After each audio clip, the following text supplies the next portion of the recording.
Tásúil an gúil se bhréid an dosar seanos gnéasach a extrib sa chéad sa spáanta eile seo ó Tereza Bernardova.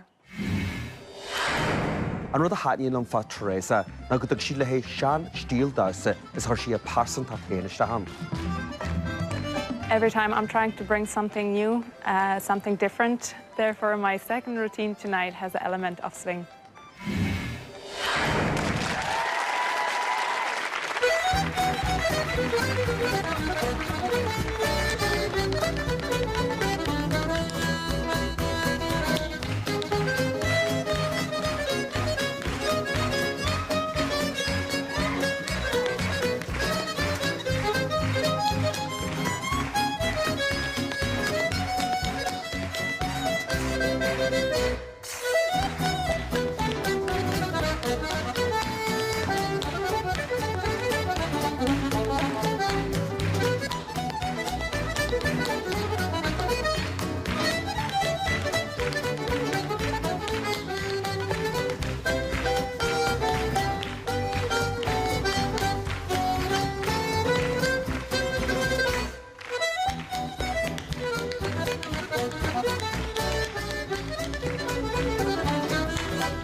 Well, bhí seo galanta fád, hín ceol intainta deas agus tá spiridínta deas antí a hagan trasna is a sí chun neidir ar an air Daniel sa a bhfuil na sciti míní agus tá fela canearise a dó hín si darmsa, but níos le feiceáte chuige, so ionta maithir fád. Cumína má, or dhfuil sin ó Brendan, a céir de híal Laura Seanin is measú.